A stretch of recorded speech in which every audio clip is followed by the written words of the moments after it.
наздик 15 روز می شود که خدمترسانی اتوبوس ها در شهر خوجند پورا توسط کارت‌های نقلیاتی یعنی طریق غیر نقدی به راه مانده شده است. از این پس رانندگان یا خود کاندکتوران اتوبوس ها از مسافران دیگر پول نقد نمیگیرند. برای مسافرانی که کارت نقلیاتی ندارند نشستن به اتوبوس اجازه داده نمی شود. گروه نظارتی تفتیشاتی کارخانه دولتی کمونالی نقلیاتی مسافرکشانی شهر خوجند باشند در هر یک ایستگاه به داخل اتوبوس درآمده کارت مسافران را از سنجش میگذرانند، یعنی معین میکنند که مسافران هنگامی داخل شدن به اتوبوس کارت خود را به ولیداتر نزدیک کردند یا نه. این کار با مقصد از بین بردن پول نقد روی دست گرفته شده است. یکی از نظارتچی گروه فریدون اکراموف هنگامی صحبت با ما گفت که برای مسافران استفاده کارت قلای است، زیرا توسط کارت نقلیاتی نرخ راهگیری را برای مسافران ارزانتر می‌فراید.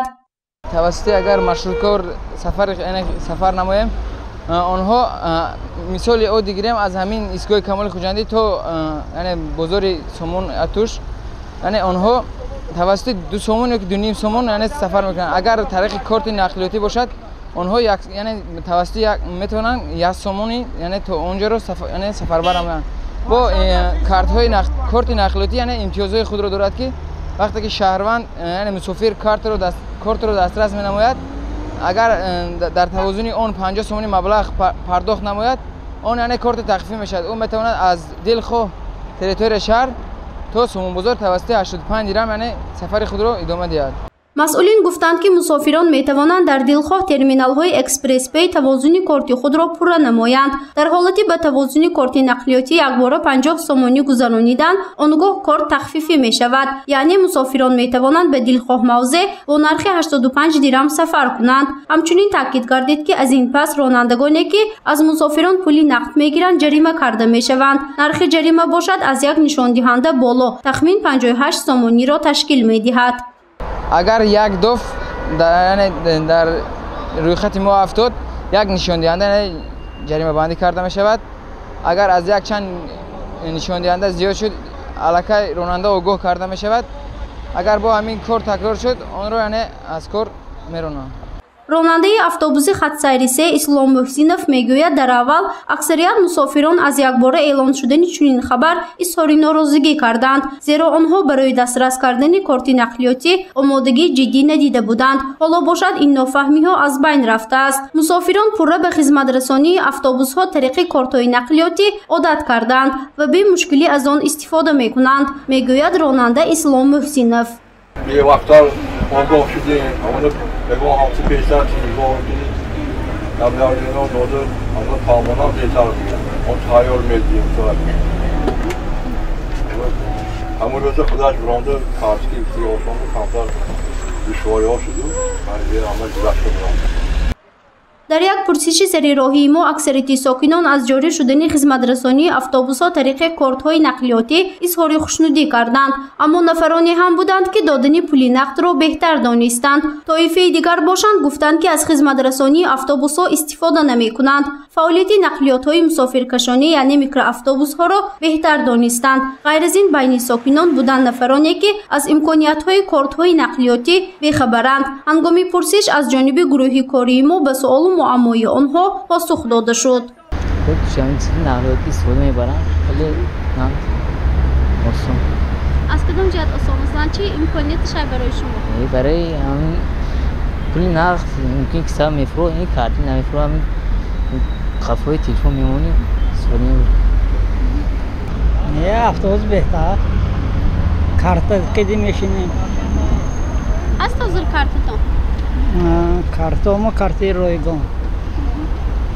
برای چه رایگان کجا مراجعت کردید؟ در اساس کدام ویتون شما کارت رایگان دادید؟ پنسیونر اینویت دیم گروه استفاده میبرن. چه پول نقد میتید؟ پول نقد. برای چی کارت بهتر نیست؟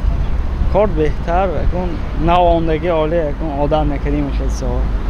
برای همون اساسا هم مارشگاه استفاده میبریم. اتوبوس با آدم بسیار برای همین بهترین نگاه میبریم. کارت دور باشم بانش میشتم میبخش. دور باشم میشتم و دور نباشم مارشکی کردم بهتره. تیز میرم تیز میبیم. ما خودم پنسیونر و این کنیشکم هست. همین کنیشکو بیام بعضی وقت مویه وای میکنم. افتا بعضی انمون ترلیبوسنی پارتو میرید کنیشکتون نگیرم. شما و کارت رایگان میتین وقتی که افطوبوس رو میشنید کارتتون رو میزنید رایگان رفت آمد قدم میگیرید. رحمت سلامت باش.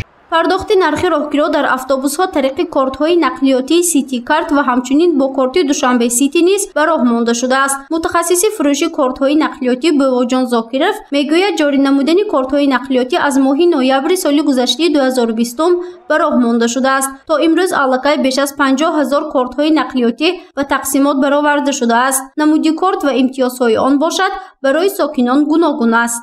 برای معیوبان گروه 1 و 2 این کارت رایگان میشد.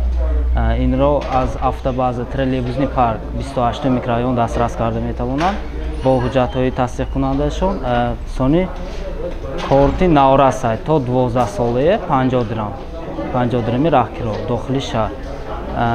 сони донишҷӯён корти донишҷӯён ин 90 дирами. сони ҳамто обични карта мо ҳаст ки 1 сомонӣ мегирад. агар дар вақти 50 сомон як бора пул партонагад ва уже 15% таҳфиф мешавад. яъне 85 дирам дохили шаҳр, 170 берун аз шаҳр.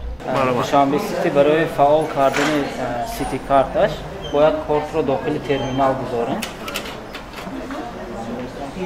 як 5-8 сония мунтазир мешавад. مسئولین گفتند که مسافران می توانند غیر از کارت‌های نقلیاتی سیتی کارت همچنین با کارت دوشنبه سیتی نیز نرخ راهگیرها را در افطوبوس‌ها پرداخت کنند.